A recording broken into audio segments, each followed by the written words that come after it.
Oh shit, I forgot. There it is. Hey guys, what's up? We're here with another Heavy Minded podcast. It's late at night. We took way too long to do this. That was half my fault, half, luck. Here with Josh again. We're having a good time. We're gonna do a podcast again. We're drinking. I got a little bit of the Kraken, and I got a little bit of the beers, and I got a nicotine pen as well. He's drinking motor oil is basically what he just told you. Josh, how are you doing today? We're not I'm gonna. not sure. The knocks seem to happen. I think You heard that, right? I think your wife might have night terrors. Yeah, it's probably her hitting the wall. These walls are thin here. I'm sorry for that, but I'm doing good. How you doing today, Jules? Not too bad. By the way, for everybody listening or watching, I call him Jules. Yeah, we go way back. We used to be the first. We were actually the first division of rescue heroes. Yeah, that was always a good time, you know. He Going was in helicopters. he was the Dalmatian firefighter unit, and I was the scuba diver aqua team unit. Well, yes. And I'm just gonna say yes. and you glue in the dark, and I didn't. When did I start glowing? Did you ever have a rescue hero? No. I have no idea what you're talking about, to be honest. Okay, so they were these action figures back in the day, and they were like they were just a mass brand. Do you know like Mega Bloks or Lego? Like they were a mass brand action figure set. Like I don't know what they're called, but I remember those tiny little caveman and then the dinosaur you put them on top of, that type of sets that were going around. They would have like the archaeologist, the tiny ones. They'd have the castles, and the castles had like the drawbridge, and there was all those platforms. You'd stick them on, you twist left and right, and the stuff would move, and you press a button and it would make a sound. Were you ever It sounds familiar, but I don't recognize it by the name you're calling it. I remember when I was You know really what's young. cool about this new setup we're doing? I can look it up online and I can show people online. What? With, what setup? What my new computer setup, now that it's set up like for just doing Skype calls, I can show people what the rescue heroes look like. Because I can open up on my other monitor. Oh. And then I can video share with you and stream the other mirror so that they can see and you can see. So here, I'm going to show Rescue Heroes. Dude, it sounds familiar, but I honestly can't place it. Like, I remember when I was real young, I was at my cousin's house. And he had this, like, medieval little castle, like, I don't know. I'll call it a dollhouse, okay? Just for You a see lack it? of better... Oh, yeah, I do see it. Hold on. So they were these... Oh, yeah! They were rescue heroes. Now, these don't look that familiar, but, like, the old rescue heroes is what I had, and I had a ton of them. I had, like, tons and tons. Yeah. They had, like, the grab claw guy. They had these... This is why I said you were, like, the firefighter Dalmatian suit, because there was always, like, he had the water cannon shoulder gun. They looked like this. They're very appendable. Okay. Yeah, I remember. I know what you're talking about now. Now that I see it, I do recognize them. I never watched that or play with the toys, but I do know what those are. Yeah, there was like the sets too. There was like the castles. Yeah, right here. You see there was the mountain in the background, and then there was this was a little mountain set, and then over here was this airplane set that like folded apart. This is my kitty, Mowgli, up here, if you guys are wondering. Oh yeah, there you go. They can see him though. Well, they'll see him in a minute. And then I'll switch this back to. Yeah, I actually do remember those. Yeah. Monitor 2, and then I'll go back to here. Stop sharing screen. But yeah, I had those. Okay, I know what you're talking about. I had those for a while, and I had like more sets than that too, because there was another set I had which was a hospital set. And there was that boat set was really cool though, and it had these chips that were little tiny microchips that you'd insert, and it had a different profile that would play on the computer screen. So here, like, I'll show you what I'm talking about. You see this little thing right here? Yeah. This would pop open. See in the background how that's open in the back? Okay, And yeah. you see that little black tab? Yep. It was essentially a cartridge that you could insert, and it would be like a different like mission. Oh, so it would have like different like voice things that would Yeah. come through the toy depending on what cartridge you put in. Yeah, and this was the full model where you had the Orca transport, and it was just cool, man. Like I was one of those kids who like, ooh, there's a heart. I was one of those kids who loved these like imagination. I would play with these all the time. And There you go. And my mom ended up giving them to. We decided to give them to a special needs kid. This was my other piece that I had right here. It was a mountain set. Okay. And there was rock climbing and everything. It was pretty dope. Huh. Pretty dope. See, I never, I mean, you and I are almost the same age. I'm, what, a year or two older than you? But my thing when we were young would have been Hot Wheels. Like, I had the full-blown, like, mat. I had all these little racetrack things. And that was my only interest, was just Hot Wheels. Like, I never... And then I got a Nintendo 64 when I was somewhere probably around, like, 6 or 7. Maybe, I can't remember exactly. But after I got that Nintendo, that was my passion, was just playing games. Like Nintendo 64. You know, let me guess. You played Donkey Kong. What was that game with Diddy Kong? Diddy Racing? Diddy Kong Nope. Racing? Nope. Did you ever play that by chance? It never got redone, but it was like Diddy Kong, and you drove around the carts and you shot missiles at other people and stuff. Yes. That was a unique game. I know which game you're talking about, but no, I did not own it. What I used to play was Tony Hawk's Pro Skater, the original one. And then I played games like Load Runner 3D. I played the first game I had when my parents actually bought it for me. It came with Star Wars Pod Racer. I spent so long, and to this day, I actually still have my Nintendo 64, and I still have the Pod Racer game. I have yet to beat it to this day. So I played games like that. I had a Dark Katana. I had, what was that one? Dark Katana. Are you referring to the? Was that the game that you was? Wait, what console? 64. Okay, yeah. No, so there was this game for Xbox when it first came out, the original Xbox, and I could probably find it doing some deep searching, but it was a Dragon Rider shooter where you were predisposed, kind of like Star Fox, in the middle of the screen, and you rode on this dragon, and you shot at all these creatures, and as you shot at creatures, like your dragon evolved and changed.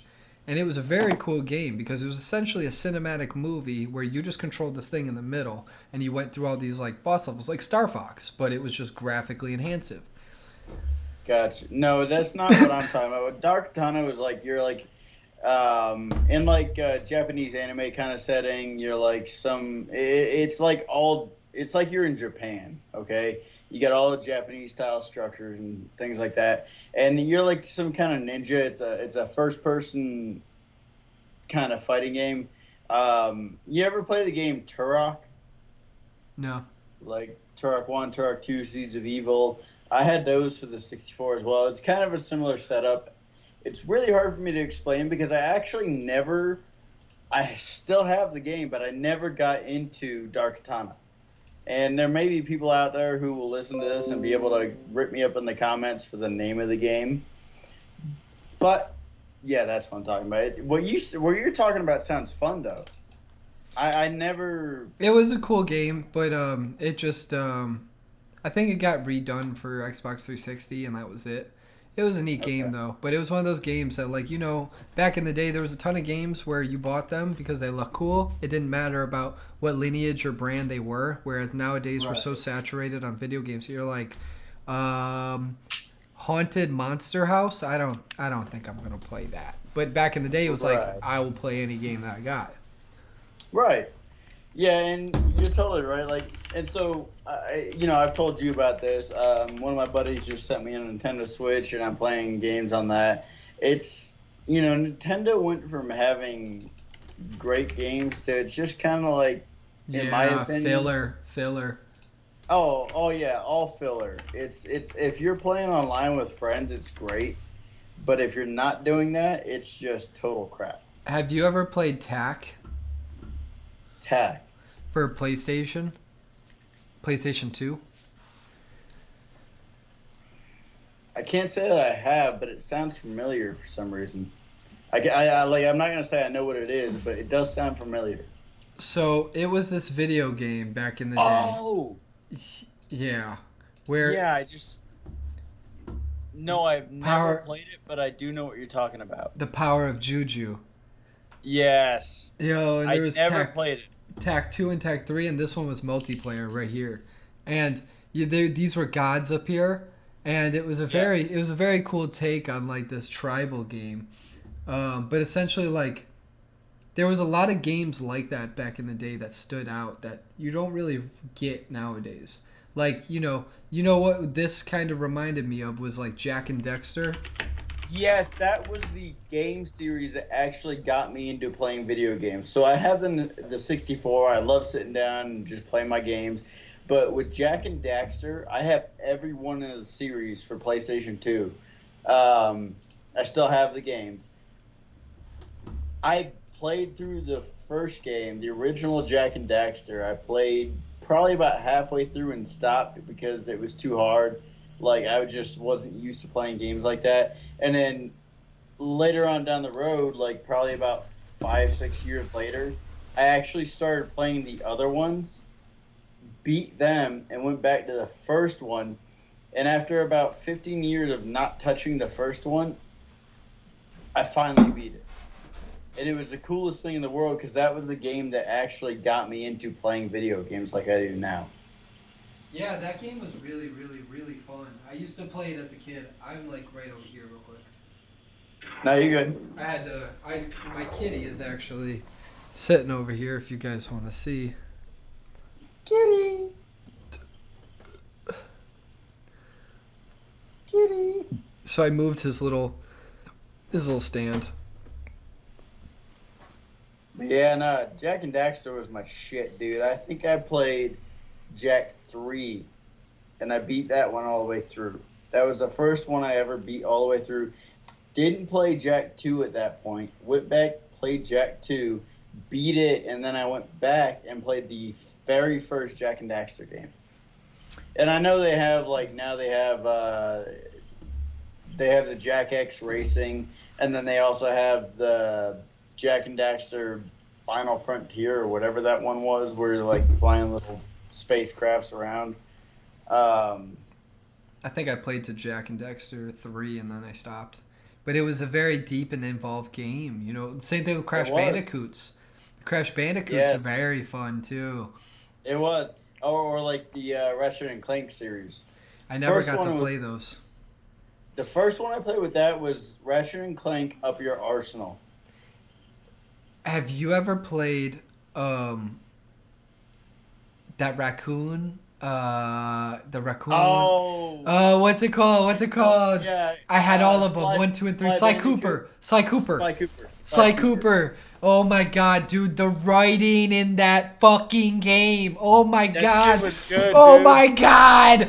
Dude, I played 1, 2, and 3. Oh my god, and 3 came out on PlayStation 3, and I literally bought a PlayStation 3 like 4 years ago now at this point.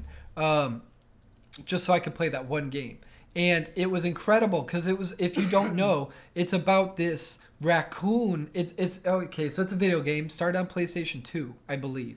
And it's a very cool, it's what Assassin's Creed was inspired by, for sure. Yes. Because you held this one button and it kind of gave you this magnetic lock-on to certain points that you could do jumps and flips. And you are very nimble raccoon and you did these big heists. And you had a team and you had a turtle and a pig who were your friends. And you had this hot fox that was coming after you, which probably started a lot of furry porn. Honestly, PlayStation 2 is probably the reason that furry porn exists at all. But the writing was incredible because Sly Cooper's parents were murdered by a bunch of gangsters because they took out pages out of the book of thievery of the Sly Cooper's lineage. And he pretty much goes as an orphan, grows up, and gets these friends together, and they decide, like, we're going to start robbing places. And along the way, he starts actually finding these people who are linked to his past, and it is just incredible. It's so good, it makes me want to play it again.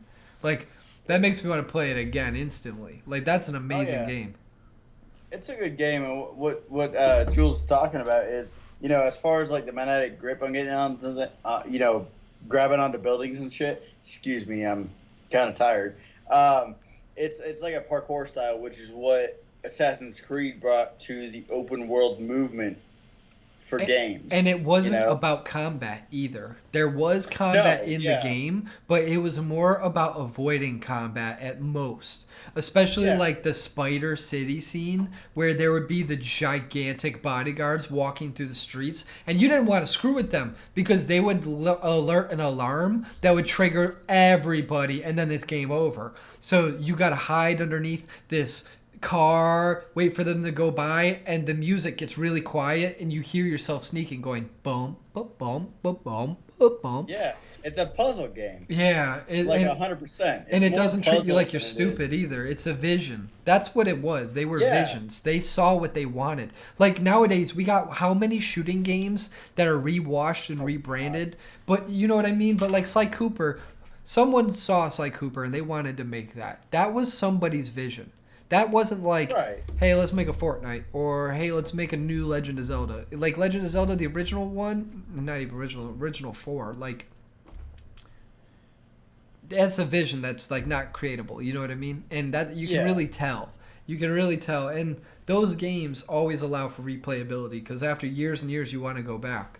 But what's always interesting is how difficult they are, and you're like, how did I get through this as a kid? Oh my God.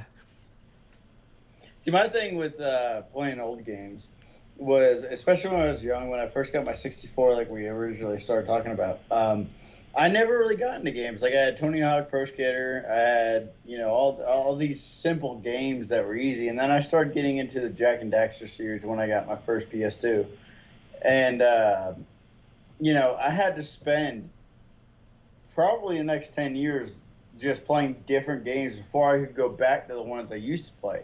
Like, your mindset and my mindset are different. I had to learn other games before I could go back and actually beat the ones I started on. Oh, you know what I mean? Yeah, well, video games are a very big part of my life. Like, I had a friend who played the same games as me, essentially. So I would go over to his house, and he would help me beat parts, and I would help him beat parts. And then also parents. How many times you ask them for help? And like, hey, can you go online and look up how to beat this? Back in the day when the internet was very crude. Yeah, pretty much. I mean, I used to go, so when I first got my PS2, my uncle had sent it to me when I was like, somewhere around 8 years old, 9 years old, something like that. I spent so much time with a buddy of mine. I used to go to his house every weekend. We would sit down and play the Jak and Daxter, the original Jak and Daxter, the first one. We would sit down and we spent so much time. We never got through a quarter of the game. Yeah, for some reason we just couldn't do it. No matter how much. And you didn't care. You didn't care. You loved playing the game. Exactly. We were playing the game. We were hanging out. Like, it was just cool to us to do that. Yeah, you found it funny just to kick a character, just because they made an animation where they fell over. You thought it was just so you just do that for like 10 minutes, and you'd be dying. You'd be like, "Yo, watch this." You'd like light them on fire. You'd be like, "Hot." Yeah, exactly. And then after I got into high school and I actually got an Xbox 360 and started actually playing, I learned how to play games, and I actually went back and beat the games that I couldn't beat. Yeah, yeah. Or like when they come out on a new console and you're like, yo, I would love to finally complete that game. Yeah, exactly. I did that with the Majora's Mask. I never played Majora's Mask, but it came out on 3DS. And I was like, I would love to play Majora's Mask because it was so interesting. Did you ever play The Legend of Zeldas? I have never played a single Zelda game. Fun fact. God. So I played Ocarina of Time. That was the first one I ever played. And that's incredible. incredible, Really? incredible, incredible. Like that's the hero's story. That's almost like the original hero story. That's the best way to describe it. Like this little fairy kid is chosen to be the hero because he is the last like Hylian in the world, and he doesn't even know it because he was orphaned and he doesn't know his parents. And Zelda Okay. gets captured by Ganon, and essentially he goes and he gets the Master Sword, which ages him to 16.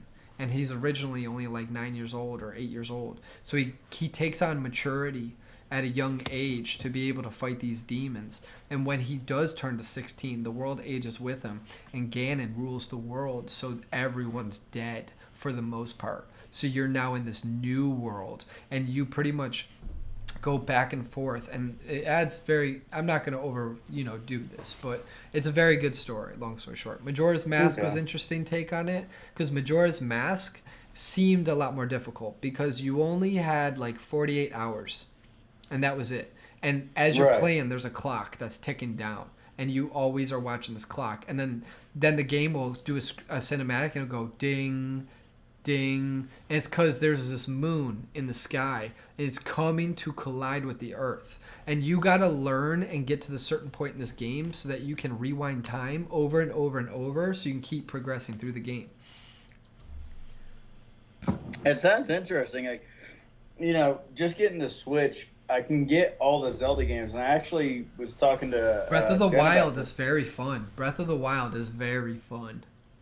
I'll check it out. It's very fun. It's very fun. They built that game very well. Like the puzzles are so smart.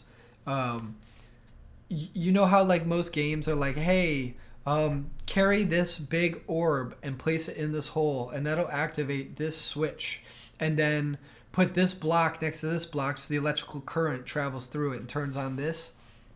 Right. Well, they flushed out their physics. So if you had an electrical current puzzle, not all of them, obviously, but if you were smart enough to outsmart the puzzles, you could. So if you needed something just to conduct electricity, if you had a metal sword, you could drop it on the ground and that would instantly become electrocuted. And if you dropped another one next to it, it would electrocute that one. So you can make a bridge, and a lot of people like cheat their way through puzzles that way. But it's because there's this interactive system where there's no like, we didn't program this. Whatever's in it is programmed in it. So you have to use what's in the game completely. Right. It lets you like pretty much do limitless things. Like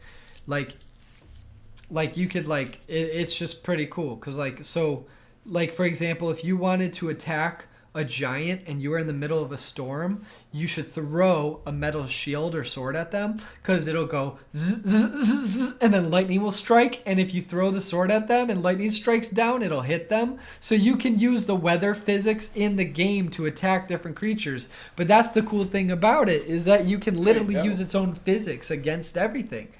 And it's just flushed out. So like a lot of things can be cheated, and a lot of people see how far they can push it. That's pretty dope. I mean, I like games like that. And like I said, I'm going to, now that I get this Switch, I'm going to download all the Zelda games once I get the ability to. I think you can only get Breath of the Wild. I think. No, I looked it up on the actual, like, what do you call it, Nintendo store. Yeah, I can get all the old school ones that look like the old school classic Mario, where it's like a 1D screen and you're just like this little figure jumping around on blocks. All the way up through our... Oh no, ladies and gentlemen. Our internet may have disconnected. We're back. Oh, we're back. And we're back. So that happened. What I was going to say... you got... Wait. You don't have the red and blue controllers? No. I bought the original. Which one's that? Oh, you bought the original? This is day one. Oh, was it? I had to buy it from a dude in a Home Depot parking lot. That's sketchy. Well, it's because for the first year and a half, the Nintendo Switches were sold out in stores because everybody was buying them from the stocks and then selling them through redistributors like eBay. So essentially, what they did with the PS5. Yeah, and it all started from the Switch because it was so profitable. This dude said he made $5,000 by just buying over like 100 models. Yeah, that's what they did with the five. They bought them for somebody would spend like $3,000 buying 4 or 5 of them, and then suddenly they'd be on eBay for like $900 a pop. Hold on, I'm just putting all this shit back together. They got Plants vs Zombies on here as well. Never played it. It's oh my god, they got the Super Mario. They got Super Mario. You ever play Super Mario Sunshine? Yes, I love Super Mario Sunshine. That was like such a good game with the water tank on your back. Oh, dude, I love that one. And my buddy who just sent me this one, which for everybody listening or anybody watching, one of my best friends, which Jules is one of my best friends, one of my other best friends just sent me this because I've been wanting one for a while, and he wanted it just so we could play together. And so he took his income tax and sent it to me. He just told me that I could download this. I think it lasts through March, is what he said. There's like this Mario collection you can get, and it includes Sunshine. And that's the only Mario game. Well, no, I can't say it's the only one. I've played other ones, but that's the only one I ever played through straight. Like, I just loved that fucking game. Tank on your back, you jump into a and again, a very fluid movement game, kind of like Sly Cooper. It really is. That's what made it so fun, because you do whoop, whoop, whoop, and you do the multiple flips, and you would have to time your hops, and you had wall hops as well, and then you had the gigantic. Remember when you jumped into the water and you went into the pipe and you went into the underwater scene where there's a giant eel? Yes. Yeah, it's such fluid movement. Like that's what made it so fun. For its time when that game came out, it was the best. GameCube. Yeah, it was great. That was a top-notch game. You could never even like recreate that again. You could never make something like that. You can make something similar, but you can not make that. But for its day and age, the game engine they used to actually do those movements and shit was great. And it looked good too. Look at what was it? It was Assassin's Creed 4. And look at how fucking clunky everybody's played that game. No matter how good it is, man, how many times you jump off that post or do you just run straight when you don't want to run straight? That's nothing like those games were. Those games, you had to be instantaneously correct. Yes. Well, yes. The new games seem like they're so complicated with just the complexity of controls that like GTA, you're not that mobile. You're like, if you want to go sideways, you got to turn the camera and adjust the body to go that way.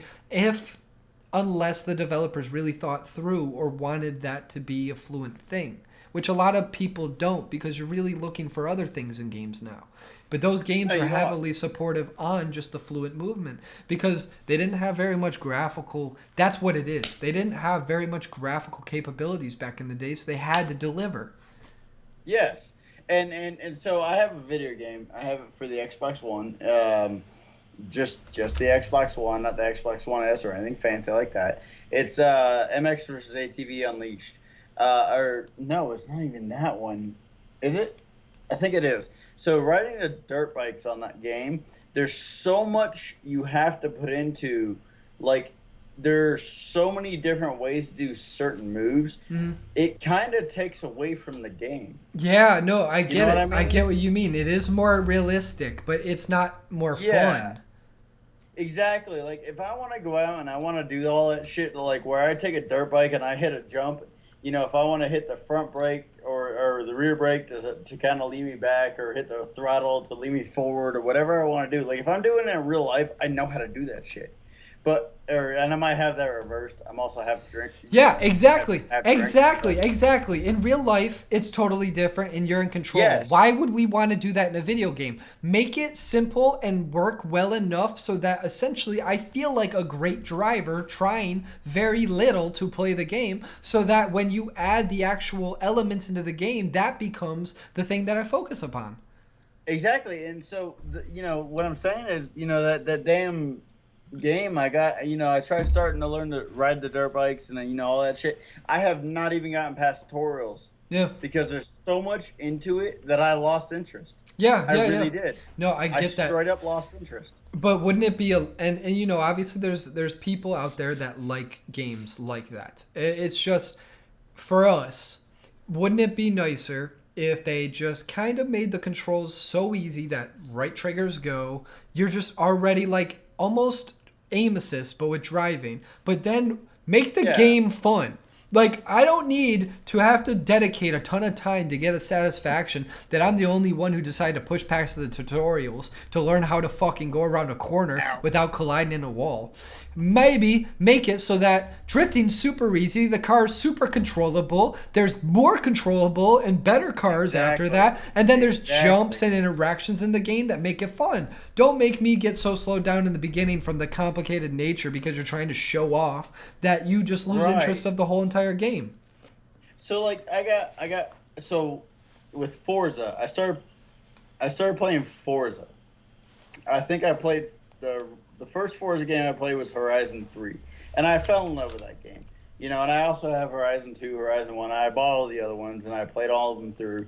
Now I have Horizon 4, and it's cool because the pack I bought gave me the fastest car in the game. And it's nothing complicated. Like, if I want to do manual shifting or this or that, yeah, it's like having a paddle shift on a car. Yeah. Like I had before I met you, Jules, I was working at a roofing company. Actually, it's before I went to Utah and hauled the houseboats. I had a 2010 Chevy Malibu, and it had the 6-cylinder that was in the racing Z28s, the Z28 Camaro. Mm-hmm. Had the same 6-cylinder, had all the same performance parts.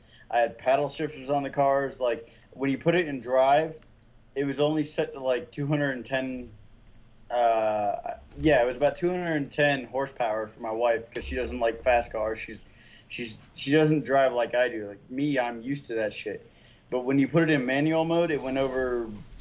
I think it was like 340 horses I could pull. That car is fast. I love that shit. With the Forza games, it's the same setup. If I'm in manual mode, just whatever button I hit to manual shift it, it goes. You have your e-brake, you got your steering, your camera.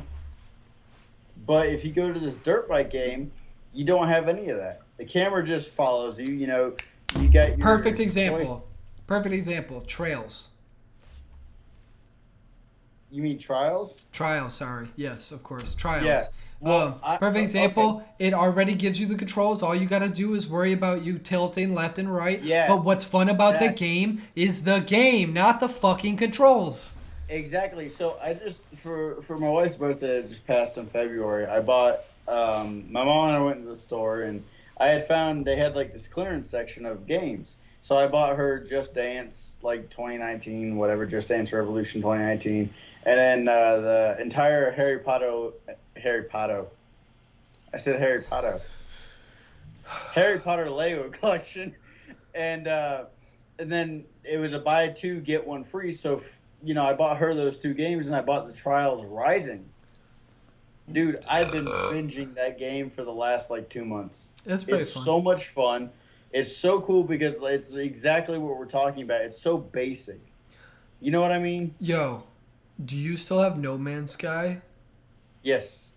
I still have our file saved, as a matter of fact. The one we started that we never finished. We should play some No Man's Sky. Let's do it. I got to get my Xbox Live back. I don't have yeah. That's right. Right. But I will get it back. Looking at my calendar right now. Yeah, within this week I'll get it back. I'll ask my parents to give me a couple bucks. And when I say that, you did it. You did it. You did it. I did. You did it. My parents are. And listen, I'm going to explain it. I am going to use the bathroom while he explains this. BRB. All right. So, long story short, I was driving semi-trucks. I've been driving semi-trucks for almost 5 years now. Well, no, actually, it is 5 years now. I had an accident. and this was on the 2nd of January, day after New Year's. It was actually 2 a.m. on the 2nd. I flipped the truck. The truck's, not the truck, but the trailer's brakes locked up on me going around a curve. And so the ass end of the trailer started fishtailing. And I kind of got control a little bit for a second, but I think I overcorrected. And honestly, going through that curve, and it's a tight curve. This curve here where I live in Colorado is notorious for semi accidents. It's super tight curve. When the trailer started fishtailing, I lost it. There was no way to save it. I wasn't going too fast or anything like that. Long story short, I put it on its side. My front tire hit the dirt on the edge of the road, and it went over. I sent Julian the pictures of my accident. He can attest to how nasty it was. So I haven't worked since then. My parents, have been helping us out a little bit in the meantime. I'm getting ready to start another job because I had to deal with court issues, and the union wants. I was working for a union. The union wanted me to not look for a job so that they could get me workers' comp, which would give me back pay up to the day of my accident till now. And then, also go after the company for, faulty equipment and all that shit. I'm at the point now, I'm sick of waiting on that. I really don't care about getting a settlement or getting all that back pay. It would be nice. Yes, it would help me out. But at the same time, I'm sick of sitting on my ass. True. So that's why I say I'll ask my parents, like, hey, can I borrow $10 and pay for my, Xbox Live subscription? Well, like,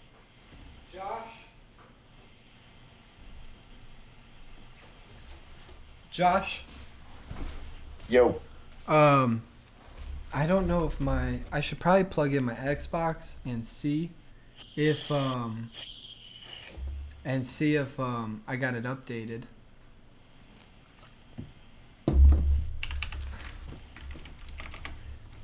Sony. Let me ask. Don't sing. I know. Yeah. I'm sorry. That's a good song though. It is. It really is. We keep singing it. I know. Let me ask everybody listening though, or anybody who watches this video, what do you think? Like, I'm waiting on, lawyers and all that to give me. Don't ask for advice. No, I'm asking for advice. I'm gonna ask. Should I wait for all the workers' comp bullshit or settlement, or should I just say fuck it and go? Because I have the means right now to wait, but I don't want to. If that makes sense. You can do both. Well, if I start looking for work, I can't get. Well, I can get the back pay, but it's gonna screw things up, is what I was told. So, yeah. If we cut that out, fuck it, we'll cut it out. I don't care. But, I don't know. I don't do any editing. We'll just say that you don't need advice. Well, hey, your podcast is called Heavy Minded, right? Mm-hmm. It's heavy on my mind, dude. I'm sorry, bro. It's what it is. We'll figure it out. So, one thing I wanted to talk about is skinwalkers. I got stories. You want to hear them? Sure. So. Oh, you hear that? I did hear that. Oh. So for everybody listening, I used to live in Utah. I lived on the northwestern part of Lake Powell. I was in Tickaboo, Utah, which is also called Bullfrog. I was 250 miles in the middle of the desert. I used to haul houseboats on the back of my semi truck. Boats that were like 72 foot long by 20. Excuse me. 72 foot long by like 26, 28 foot wide was the average I hauled. While we were out there, when I was not working, we had an ATV we used to take out into canyons out there. And so my partner was a Navajo Indian. super good dude. I still talk to him. I still talk to his younger brother. My wife's still friends with his younger brother's girlfriend. Like, we're all still super close. They always talk to us about skinwalkers. And I have so many stories about being out there, but I'm going to tell you this one. You have a This good one one. is that You have a I do good have one. a good one. I do. I actually have a few good ones, but And let me just put this forward. I don't really believe in Skinwalker in the idea of what the typical idea is, where they talk about a shaman or a corrupt shaman that went to witchcraft that uses pelts of different animals to transform. I don't believe in that. I believe it's more similar to a Wendigo, but it's sentient in a weird, mystical way. And this is all because of just a couple of experiences I've had where there's nothing else that fits that description. Now, here's the thing. It could be something else. In my experiences, I'm not sure about Josh's. I'm pretty sure you agree with me about what I'm talking about, though, about the I do. shapeshifters. I do to some degree. But these are weird experiences that we all have that after a few years you look back and you wonder if they really even happened. So when you have those memories, you got to talk about them, because if you decide later you don't think they're real, it don't really matter then. But these experiences do happen to people, and that's something that I do love talking about. And I have personally had experiences with paranormal that I think are akin to Skinwalker Wendigo. So go on with what you were going to say. I just want to put that disclaimer. No, yeah, you were 100% accurate with what you're saying. And I would like to also throw a disclaimer. Julian and I have actually experienced some weird shit by ourselves. Like, him and I together, when we worked together at a moving company, you know, we sat in the back of the box truck because we're like, fuck this, we're not going home. We only got an hour before you have to come back. It was a long job. You know, all that kind of shit. Yeah. We had some weird experiences together. We also did some long distance moves where we stayed in a hotel together, and you know, we just experienced shit. But so what my story is this: so as far as the skinwalker theory goes, I took the ATV out one day and I went through the canyon, and I rode that bitch for probably about an hour and a half, 2 hours, way out into a canyon. As I was coming back, I saw a coyote run along next to me. Like, I kept seeing him. And it wasn't like he was keeping up with me. He shouldn't have been able to keep up with me because the ATV I had was fast enough to outrun a coyote. But I kept seeing him, like, on top of dunes and shit. And then at one point, I started seeing a female. It was like a lady standing there. And I kept seeing her. So, okay, I maybe could buy a coyote keeping up with me, because that ATV I had wasn't fast. And that's the thing. Like, that's why I want to put the disclaimer out there. It might be something other than a skinwalker, but it is not a normal animal. Yes, and so I kept seeing this female figure after I saw the coyote, and it didn't make sense. Like, I had actually stopped the first time I saw her. She had been like on top of a dune. I kind of glanced. I was like, okay. I thought I just saw somebody, so I stopped and I backed up, and she wasn't there. So I actually took the ATV off road. I was in a wash. Like, I was in a runway for water to go down and wash, or for anybody Hispanic or anything like that, in an arroyo. So I went off road, went up onto the dune, looked around. There was nobody there. Like, I figured this lady's on top of this dune looking for help because they went off roading, got stuck, whatever. Like, you know, I used to take I had a Ford Excursion at the time. I used to go out there and find, like, tourists that would get lost out in the desert. They would call for help, and they would call us because we knew the area. We would go out and find them.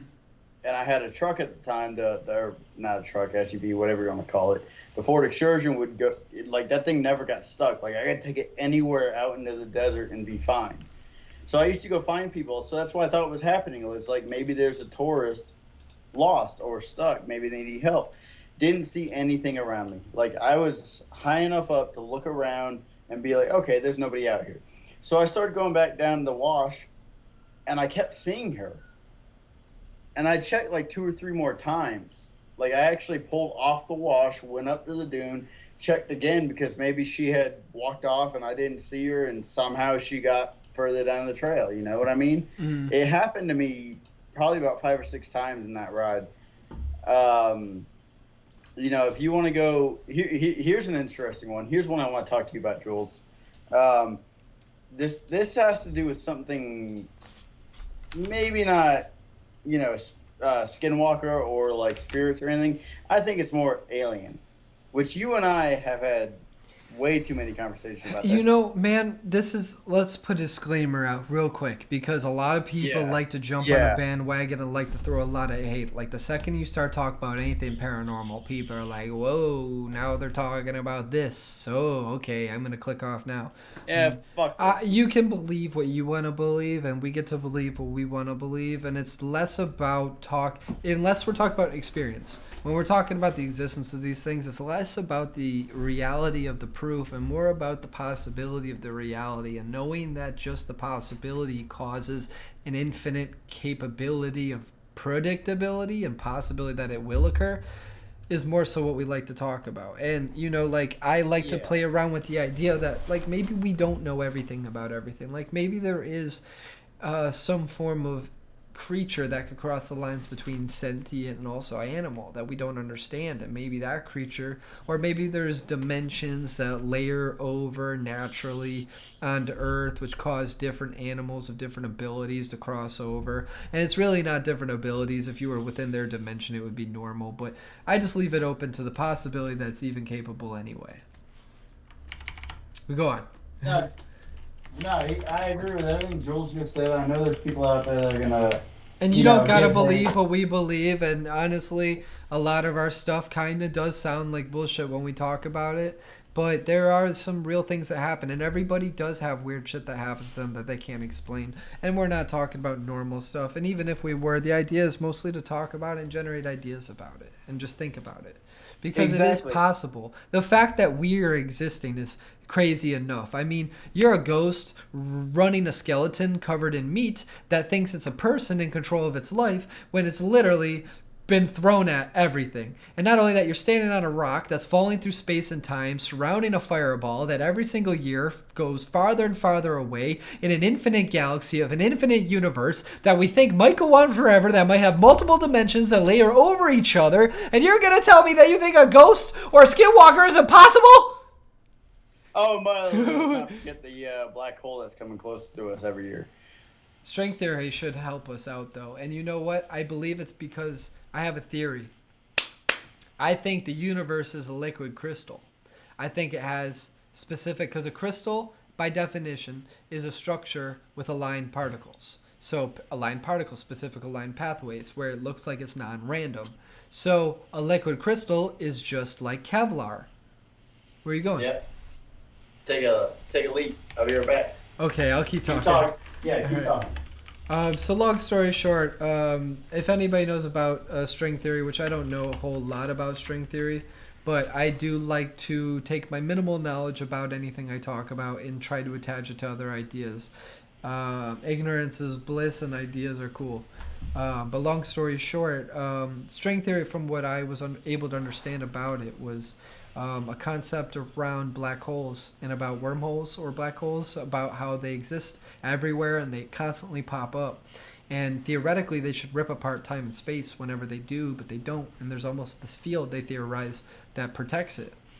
Well, I believe that maybe it's possible that the universe is some form of liquid crystal. And the reason that we have these string theory-like effects is due to surface tension-like qualities in the universe. And I mean, we see it as space as an empty void, but maybe the gravity and the interactions between the particles are forms of friction on a macro-micro scale, just like atoms.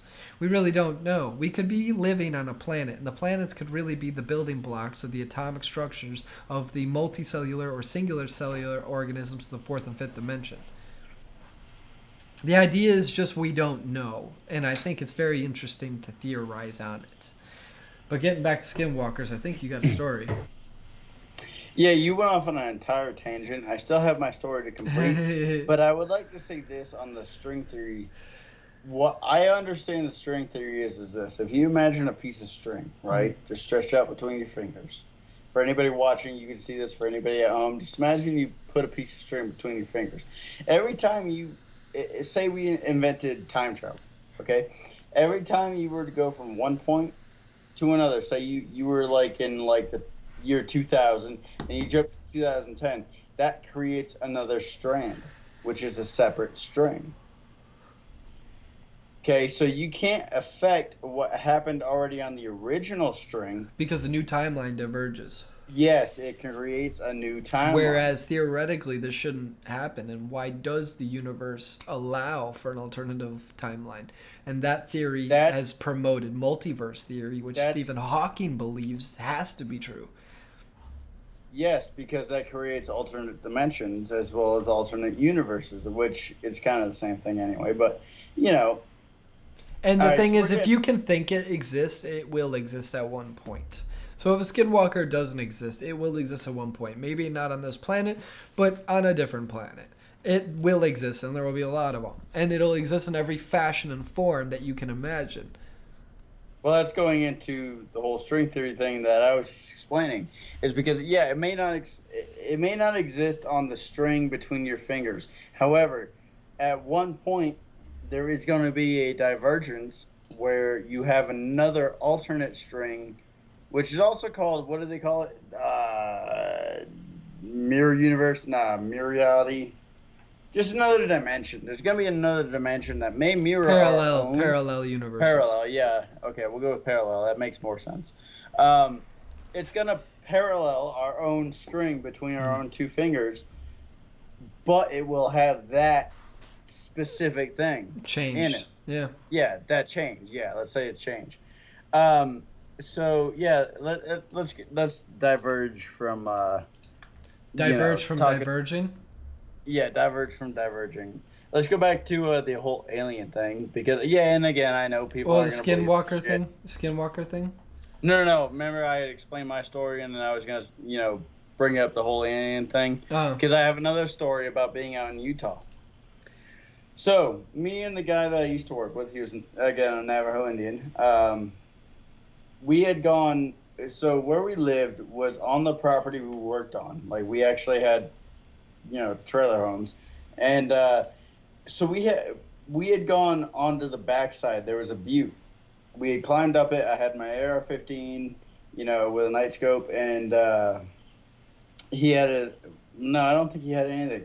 But we were, walking up the path to get to the butte, and somehow there was a shadow that just, rushed us. And both of us, we're both, physically fit guys. We're moving all these houseboats. We have to use ropes to pull them to the dock, all this shit. I'm talking 150, 200,000-pound houseboats that we had to pull with ropes.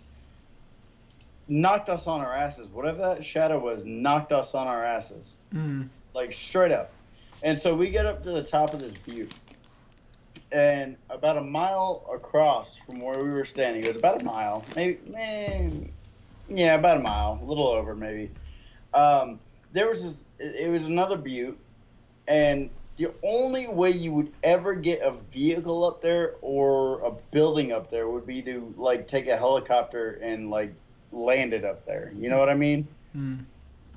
We saw this. It looked like a strip mall. It was just this rectangular set of lights. My scope couldn't pick it up. His night vision rangefinder couldn't pick it up. And we're standing there what the fuck is this?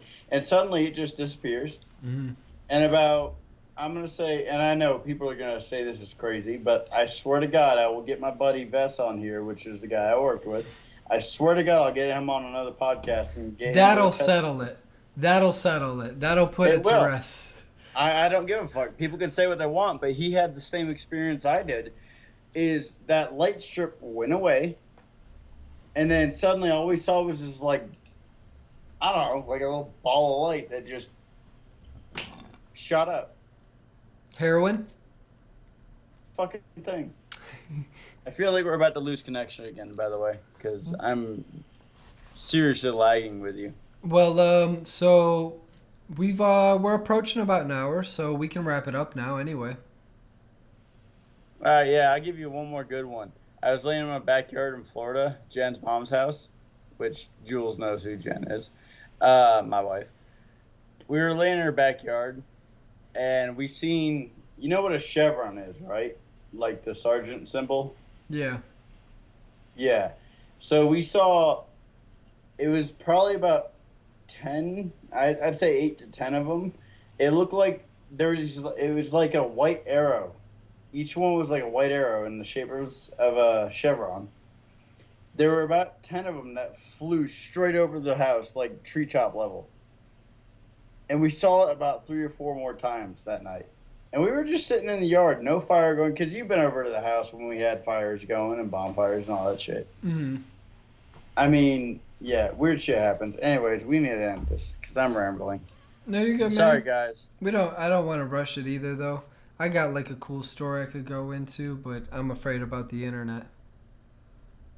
Well, I think it's clearing up on my end. I would give it. What's your cool story?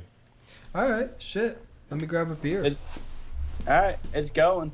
Hey, for anybody still listening, Jules going to grab a beer. And again, you guys got to understand, we're just like telling our own experiences. Whether you believe it or not, it's cool. It's just shit we've seen and dealt with. I mean, the apartment I live in, same apartment I'm recording in, I see shit all the time. Shadow figures, weird things, whether you believe it or not. Tell us it's real. If it's not real to you, cool.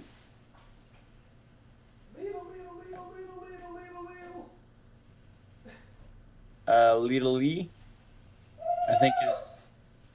Hey, Jules, stop screaming. Nobody wants to hear you screaming.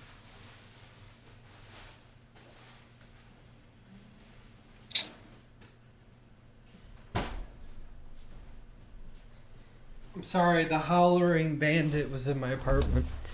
Yeah, he was. We also had a dead space of like almost 30 seconds. It'll happen. You should have been. It'll happen. I should have? Yeah. Soon. No, I won't do that. La La la la la la la la la la. You know you're gonna get copyrighted now. I don't think I can get copyright for singing. And not only that, I think it's 15 seconds that copyright can happen. But again, I don't think for singing. What if I do this? What if I do? I'm dying. Not soon, not soon. Will not the Wellerman not come to not bring us sugar, not tea, not rum? One day with a tongue in his dung, we will not take our stuff and go. Can I get copyright that way? There once wasn't a ship that put to sea, and the name of the ship wasn't the Billy. Yeah! There we go. We just beat the copyright. You want to go that route? We just beat the copyright. That's totally legal. That's totally legal. You're allowed to. That's legal. I'm a judge. I want to just sing the whole thing, but anyway, keep going. Tell me your story. You had a good story. Let's hear it. I'm going to get my vape while you're telling it. This is a long one. Ah, fuck it. Who cares how long this thing is? No, maybe this. So I listen to podcasts on YouTube, and I love watching the people talk because, like, sometimes you see them do something funny. Like, I might stand up here and go, ah, and I mean, it's funny. And I love the longer ones. You know what I mean? Yeah, this one's going for about an hour, and so we always do like at least an hour. Well, hell, you and I talk for 3 or 4 hours at a time, so this is easy. And I like Skyping with you again, man. It's like really cool to be able to like. It almost feels like we're hanging out again. You know what I mean? Dude, you know what? Here, I got a story real quick. It's gonna take me 20 seconds to tell this. Well, not 20, but it'll take me a minute or so to tell us. So Julian and I.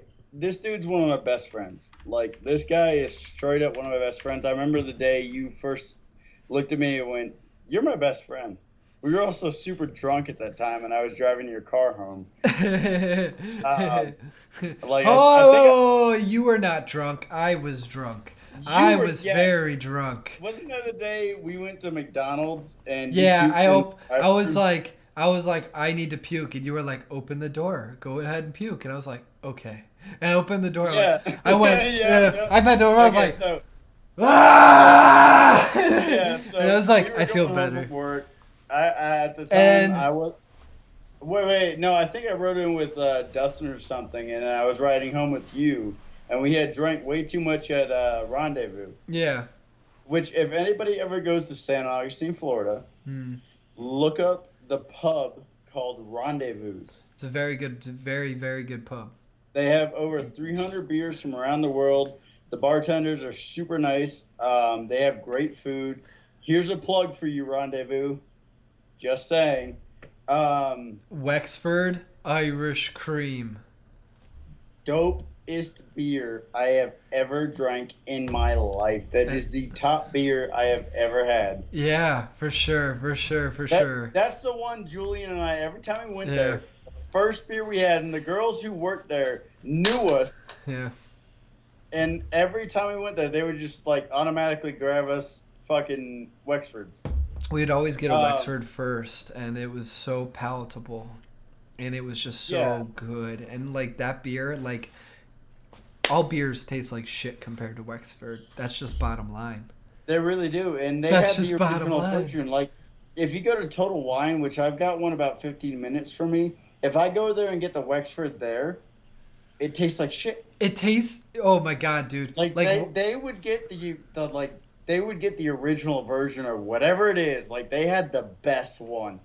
Like it came out of a can, but yeah, and but so it was chilled too. They chilled the fuck out of it, and then they poured it into a pint glass, like a whiskey pint glass, halfway Guinness, and that's how it's supposed to be. And we've only got it served that way once, but that's how it's supposed to be. And it's just one of those beers that like first it's hoppy, like similar to a Guinness, it's hoppy, or Sam Adams, and then it's creamy, and then it's sweet, and then there's no aftertaste. And it sounds so weird when you say Wexford Irish Cream and you think of it as a beer. You don't think of beer being creamy, you know? No. But it's so good. And every sip. Every sip is just like every sip you take, you're like, that couldn't have been that fucking good. That couldn't have been that good. And you take another sip, you're like, holy shit, it's still that good. Better. And you're just like, god damn, it's only. But we never ruined it. We only ever drank one at a time. That's the key. Started every time we ever went to Rendezvous. We started with that one, and then we would drink like 3 or 4 more beers. But never more than one Wexford. Yeah, we would always start with the Wexford. That was a good drug. You don't ruin a good drug. You don't abuse it. You know, you abuse all the others. No. You don't abuse Wexford. That has a special place. And I think, the thing about it is, I remember the first time we were just like, oh, no. I got the story. We moved a dude who was from Dublin, and we remember he had that condo unit over in the town. So it was the tight ass alleyways. Yes. And we had to carry that big ass sleeper up and around and then out the back, and it was horrible. And he tipped us, and he was Irish. And he I know. And we went to the bar afterward because it was only like 10 and there was no more jobs. So we went to the bar and we were like, you know what? Fuck it, let's get Irish beer because he was Irish and we're Irish too. We never got Irish beer there before. Remember, we both sat there going, "This is a cream beer. It sounds so weird." And we tried it, and we were like, it was expensive, oh my God, too. This is the best fucking thing in the world. Dude, it's so good. It's so good. Like, I've never craved a beer in my life. Like, sometimes I crave a beer because I want a beer. But I've never craved the flavor of a beer, except for Wexford Irish Cream. That's just like a delicacy.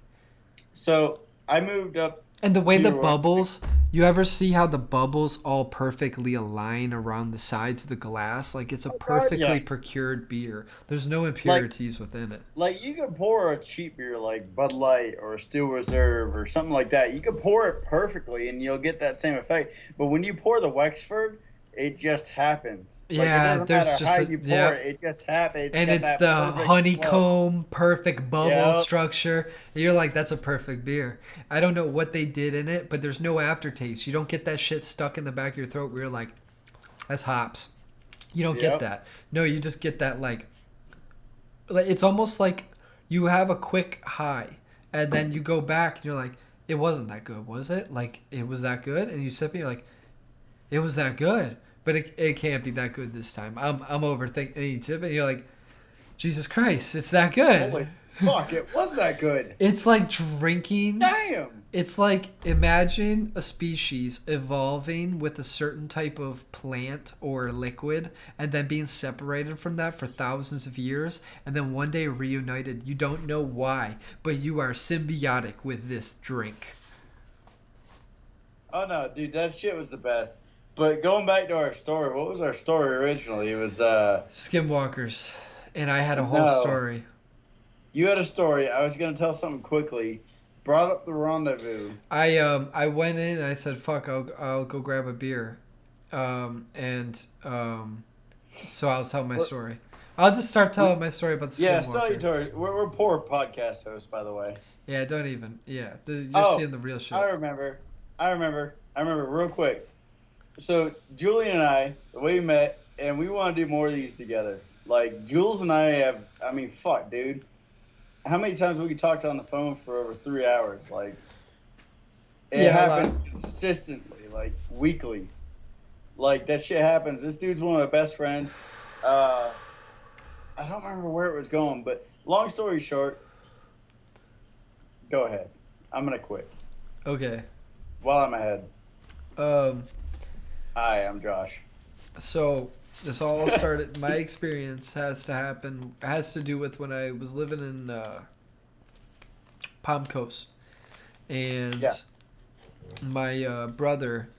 I was living at his house at the time, and there was a bunch of weird shit going on around the house. But it all started happening after this one event.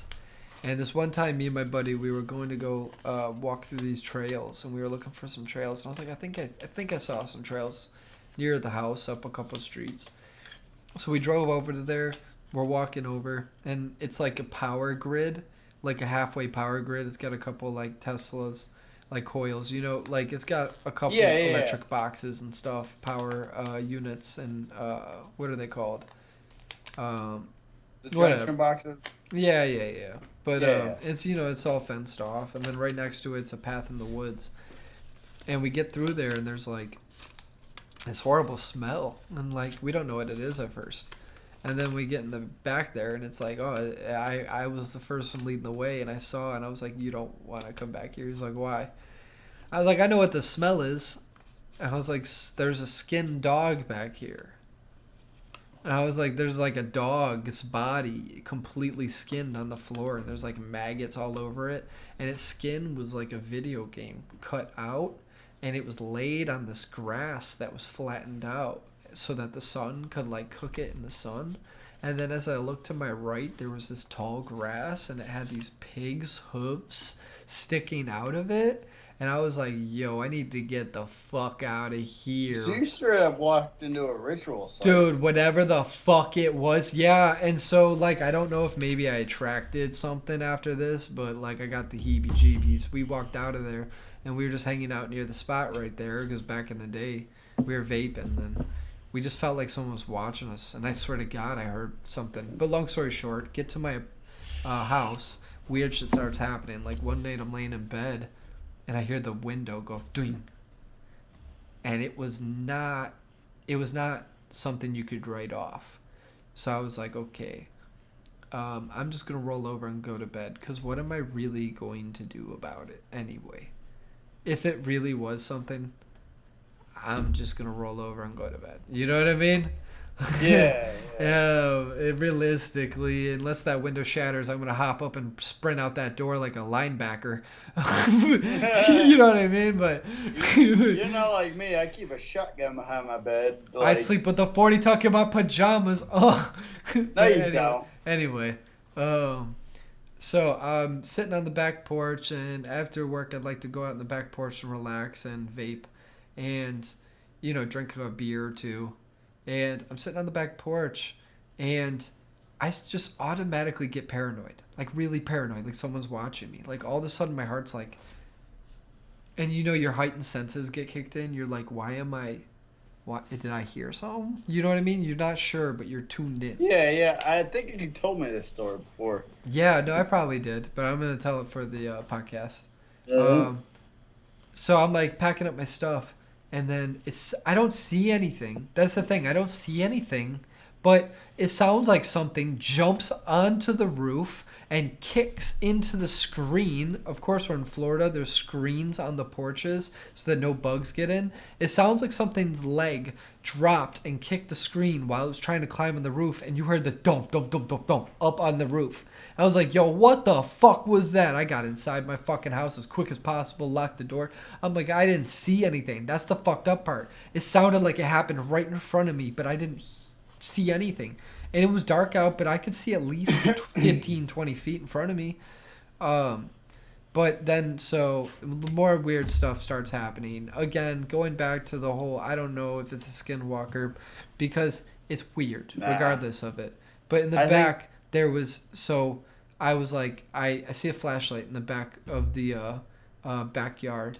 And I tell my brother, I'm like, hey, were you in the backyard with the flashlight? He's like, no. And he gets all freaked out. 2 days later, he knocks on my door. He says, were you in the backyard? I was like, no. He was like, there was a flashlight in the backyard. And see, now his wife hadn't moved in yet, so he was like, yo, we're not going to tell her anything. Don't tell her anything. And because there's a bunch of weird shit happening, right? So my brother leaves to go up to New York to go bring them back down. And I'm home alone for a couple days. He told me to take the trash out by a certain point. I get home at around 12 o'clock because I'm working at Subway. So 12 at night, I'm getting home. I decided to drink a couple beers, and I told myself, don't drink a couple beers and then end up at like 2 a.m. having to go outside and move something, right? So I do it. I get drunk, and I'm like, fuck, okay, I'm going to go take the trash. And so I go outside. And as I'm carrying the trash towards the garbage can, I hear the bushes move. Like, shh. And my heart's racing, but I'm like, no, I'm drunk. I must have just dropped the bag a little bit and dragged it in the grass. You know what I mean? Like, I'm not one to go, "Whoa!" and then run away. Like, I'm going to rationally think it through. And that's why these things that I talk about are a little bit more severe, because I do take the time to think them through. And I think through the very specific details that make them uniquely more weirdly paranormal than not normal. And so throw the bag in the trash, and as I'm walking away, the bushes move again. And so I take out my flashlight on my phone and I shine it towards the bushes, and I see no eye shine, and I don't hear any twigs crack at all. So this tells me two things. One, no eye shine tells me it's a fucking predator because it's hiding so that I don't see it. Two, it's not breaking branches, so it's not a herbivore or scared animal. It's an animal that knows not to break branches but is big enough to move bushes. So I'm like, Florida could be a panther, bear, whatever. You know what I mean? Yeah. This is clearly some kind of, or a rabid raccoon. But whatever this is now stalking me because I'm walking backwards. I got to walk along the side of the house, then across the driveway, then through the front door. So I walk back. I'm almost to the driveway. This thing moves through the bushes right to go parallel with me. So now it's staring straight at me. And I don't see anything. And it's not making any branches crack. And this is high brush of trees. Yeah. There's no reason branches shouldn't be cracking, but it's moving these leaves incredibly. Like a big animal, like at least the size of a deer, and how much of these leaves are moving. Like in a movie style, leaves are moving, but no branch broke. And I just fucking run last second back into the house, and I shut the door. And then I, like a couple days go by, and my brother had a dog, and the dog attacked a gecko in the backyard.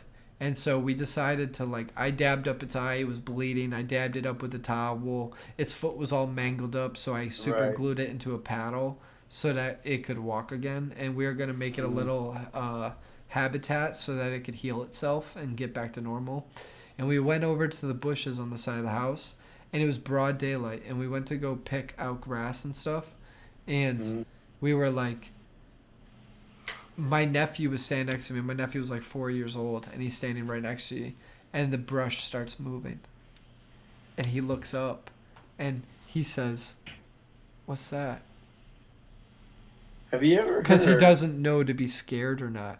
And I said, Yeah. I don't know, bud. Let's just go. And we go inside. Now, current day, I'm sitting there eating dinner with my brother, and he was like, I don't know what's attacking the trash outside, but we've gone through 3 trash cans this week. And I looked at Michaela, and I said, I told him. We've been dealing with it, and they thought I was crazy. It is what it is. You ever hear of And Florida? I think it all had to do with that one moment. It might have, but have you ever heard of a Florida skunk ape? Well, that's Bigfoot, And right? no.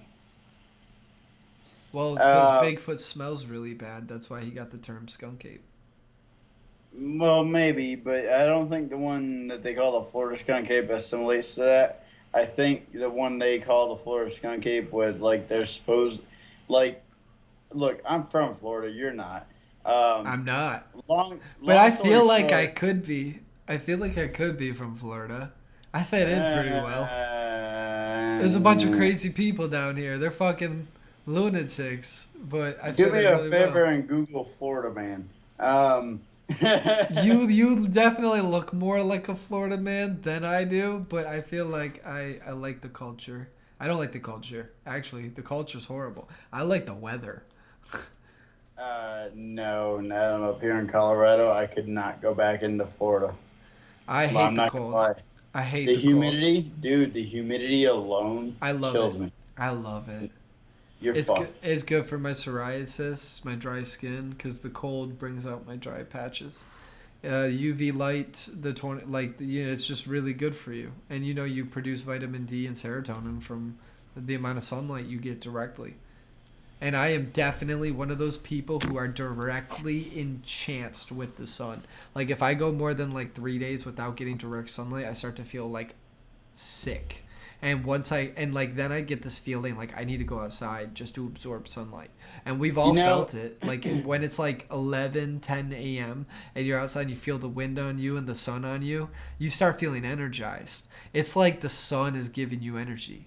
you know I'm a mile closer to the sun than you are, right? And my heart, I am right next to it. Yeah, I get more sunlight than you do. Stop trying to do that. No, I was gonna say. So I was another weird experience for me was my wife's younger sister's boyfriend and I were sitting out of the backyard, and we were. He had a night vision scope. I didn't have my AR or anything on me. All I had was my Beretta, and we were looking through his night vision scope, and all you could see is this like big black shadow, like in the woods, and we were hearing shit all night, dude. It was like following us around the backyard because him and I were cleaning up shit, and we ended up. Sorry, my phone just started freaking out for no reason. Oh It opened shit, you. up Google. It opened up Google and then it started freaking out. Look, Yeah, okay. What is that? A timer? that's how many minutes you got left to live. Okay, I'll bet. I got my bread right here. I Hey, you got want to see? I got Hold my on, I'll show you. Hold on. Let me just show you. Okay, so this is a funny. Fuck that. Here's my go bag, right? Okay, hold on. Let me show you. This is fun. Okay, so I got. Hold on. Are we My allowed to girl. show this? Isn't this YouTube, immediately get me yes. demonetized? YouTube, yes. I think you But immediately just got me demonetized, no, Josh. no. I'm Here's gonna why. pause this. No. Here's why. Don't pause it. I I'm think gonna you show got you. me demonetized. No. I did not. I'm gonna show you why. Leave it playing. Here's why. A, this is a lock holster. This gun will not come out of it. Okay. B, the safety's on. Yeah, C, but no, I think showing a gun automatically nope. demonetizes it. Nope. There are gun channels that get monetized every day. Demolition Ranch, you got there's a couple other ones I know, but I can't like off the top of my head rattle them off. So look, lock holster, like can't no matter how hard I try, can't pull this out. Automatically makes this safe. Okay? automatically makes it so YouTube cannot demonetize you. But here's the fun part. Ready? Here's the fun part. 1 boxer hit the ground. On the ground. I don't know what this podcast has turned into, guys. Dude, I really don't know either. I think we're gonna wrap it up here. What do you want to show? Should I show my handcuffs? Because those are cool. Sure, handcuff yourself and then you swallow the key. I have like 4 keys. Should I swallow all 4? No, show your favorite thing last. My favorite thing would be this. Oh, excuse me. Everybody should own one of these. Anybody who's watching. Pepper spray.